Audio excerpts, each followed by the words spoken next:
بسم الله الرحمن الرحيم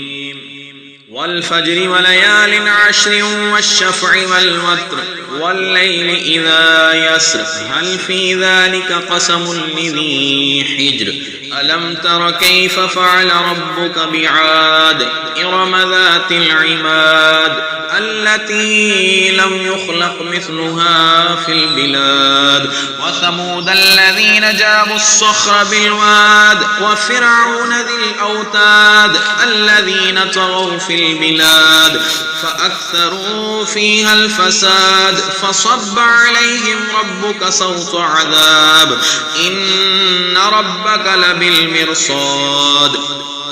فأما الإنسان إذا ما ابتلاه ربه فأكرمه ونعمه فيقول ربي أكرمن وأما إذا ما ابتلاه فقدر عليه رزقه فيقول ربي أهانن كلا بل لا تكرمون اليتيم ولا تحاضون على طعام المسكين وتأكلون التراث أكلا لما وتحبون المال حبا جما كلا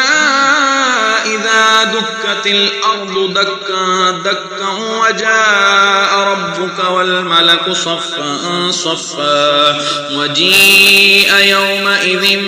بجهنم يومئذ يتذكر الإنسان وأنى له الذكرى يقول يا ليتني قدمت لحياتي فيومئذ لا يعذب عذابه أحد ولا يوثق وثاقه أحد يا أيتها النفس المطمئنة ارجعي إلى ربك راضية مرضية فادخلي في عبادي وادخلي جنتي صدق الله العظيم.